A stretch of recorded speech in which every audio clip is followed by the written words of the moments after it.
더 나아가서 하나님의 말씀을 듣고자 하는 자세에서 우리의 자세는 오늘 본문의 말씀 속에서 착하고 좋은 마음으로 말씀을 듣고라고 되어 있죠. 말씀이 있긴 있죠. 말씀을 들었어요. 근데 중요한 것은 거기서 조금 더 나아가서 그 말씀을 수용하는 겁니다. 기쁨으로 받아들이는 겁니다. 이게 중요하겠죠. 말씀을 받아들이는 것, 착하고 좋은 마음이라고 하는 것은 그 말씀을 받아들이는 것인데 기쁜 마음으로 말씀을 수용한다라고 하는 것입니다. 말씀을 받아들이고자 하는 자세, 어떻게 보면 긍정적인 자세죠. 우리는 많은 경험을 했습니다. 아무리 좋은 말을 해도, 아무리 좋은 말이라고 할지라도 그것을 받아들이는 사람이 그것을 비틀어서 받아들이면 그 좋은 말이 아무런 의미가 없다라고 하는 것을 우리 많은 경험을 통해서 알게 되었어요. 아무리 좋은 말을 해도 받아들이는 사람이 그것을 기쁜 마음으로 받아들이지 않으면 그 본래의 어떤 의미가 사라져 버린다라고 하는 것이죠. 우리가 하나님 말씀을 들었을 때에 그것이 우리 가운데 기쁜 마음으로 수용되어져야만, 아, 그렇습니다, 아멘입니다 라고 받아들이는 것이 얼마나 중요한지, 그래야만 그 말씀이 우리 가운데 살아있을 수 있다라고 하는 것입니다. 말씀을 기쁜 마음으로. 우리가 건강한 사람들은 이 밥 냄새가 참 좋잖아요. 밥을 새롭게 해가지고, 요새 제가 이제 혼자 살다 보니까 늘 밥을 해서 먹는데, 밥을 그 새로 싹 해가지고 말이죠. 바로 이 뚜껑을 밥솥을 열어가지고 먹으면 참 간장에다만 비벼 먹어도 맛있어요. 간장에다가도 여러 번 비벼 먹었어요, 제가요. 계란 하나하고 간장 착 뜨거울 때 쫙 비벼 먹으면 아주 맛있습니다. 이명박 씨도 그렇게 드셨다고 하니까. 여하튼 건강한 사람은 밥 냄새가 좋아요. 근데요, 건강하지 않은 사람은 신기하게도 밥 냄새가 역겹다는 거예요. 그건 몸의 상태를 얘기해 주고 있거든요. 건강한 사람은 당연히 배고프면 밥 냄새가 좋은데, 건강이 아주 심각하게 손상이 되면 밥 냄새에 그냥 이게 구토증이 일어나는 거예요. 놀라운 일이죠. 그것은 우리의 몸이 어떠한가를 보여주는 거거든요. 저는 이것이 말씀에 대한 우리의 태도로 그것이 표현된다고 봅니다. 하나님의 말씀이 선포되었을 때에, 하나님의 말씀이 나에게 들렸을 때에 그 말씀이 나에게 사모함으로, 감사함으로, 은혜로 나에게 받아들여져야 되는 것이죠. 어떤 말씀이 나에게 오든지 간에 그것을 참으로 기쁜 마음으로 받아들이겠다, 그것이 나에게 복이다라고 하는 사실을 우리가 언제나 인식하는 것입니다. 그것이 나에게 복인 줄 알기에 그렇게 되도록 기도하는 것이죠. 오늘 내가 예배의 자리에 나왔습니다. 하나님, 오늘 이 시간을 통하여서 그 선포되는 말씀이 나에게 은혜의 말씀으로 되게 해 주십시오.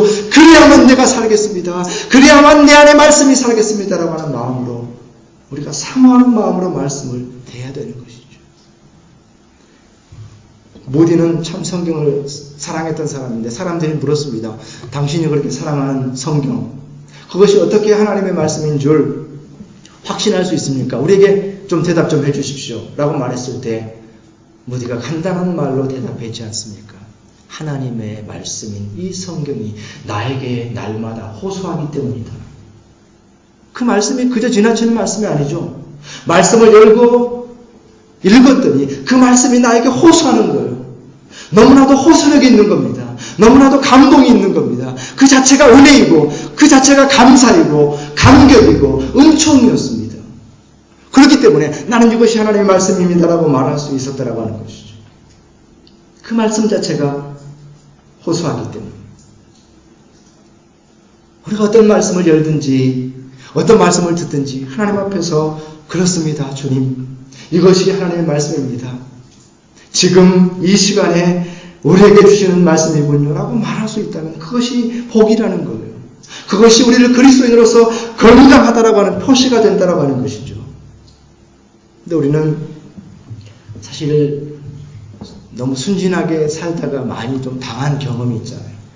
너무 순진하게 살다 그냥 속기도 하고 당하기도 하고, 저 자신을 보더라도 참 아직까지 순진한 스타일이기 때문에 너무 순진해서 참 저 스스로가 깝깝할 때가 있는데, 그러다 보니까 제 마음속에 어떤 그 습관이 생기느냐 하면은, 누가 무슨 얘기하면은 조금 그전에는 그냥 그대로 받아들이는 게 당연했는데, 지금은 이 말이 정말일까라는 그런 이제 생각이 조금 이렇게 들게 되는 그런 경향이 생기더라고요. 우리는 어쩌면 나이가 들어갈수록 좀 그런 경향이 더 심해질지도 모르겠어요. 순수하게 그것을 받아들이기보다는 그것에 대해서 조금 스스로 판단한다든지 평가한다든지 그럴 수 있죠. 당연합니다. 그러나 하나님 말씀 앞에서는 우리가 정말로 그렇습니다라고 하는 것이 복이라고 하는 것을 우리가 알아야 됩니다. 하나님의 말씀이 증거될 때에 그것에 대해서 저항하는 마음이나 튕기는 마음이나 또는 아니다라고 하는 마음이 들기보다는 그렇습니다 주님, 아멘입니다 주님 하게 되는 것이 우리 가운데 복이라고 하는 사실을 알고 그것을 위해서 우리가 기도할 수 있어야 되는 거죠. 자꾸 튕겨나가는 느낌이 들거나 설교 말씀 들어도 그것이 은혜가 되지 않거나라고 할 때 우리는 기도해야 될 것 같아요. 이 시대는 설교자들의 위기라고 말하잖아요. 그 위대했던 설교자들이 그 삶을 들여다보니까 너무나도 어이없는 일들이 있었기 때문에, 참 제가 학교 다닐 때 야간 자율학습 하다가 10시에 나오면 그 혼자 밖에서 조그만 라디오에서 그 메시지들 정말 놀라운 말씀이죠. 운동장을 빙빙 돌면서 그 기독교 방송에서 나오는 그 말씀을 들을 때에 너무나도 위대한 설교자들이고 너무나도 위대한 사람들이었어요. 그러나 그분들이 지금 삶을 돌아볼 때에 너무나도 참 안타까운 모습으로 되어졌기 때문에 설교자의 위기입니다. 들을 설교가 없습니다.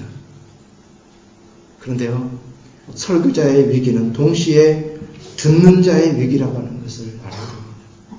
진정으로 하나님의 말씀이 선포되어야 되고 그렇습니다, 은혜로운 말씀입니다라고 하는 것이 우리 가운데 동의가 되어야만 우리도 살 텐데, 설교자들이 위기이고 설교자들이 타락하고 들을 만한 설교를 하는 사람들이 점점 없어지면서 듣는 우리가 동시에 위기에 처했다라고 하는 것이죠. 그렇기 때문에 우리는 기도해야 되는 것이죠.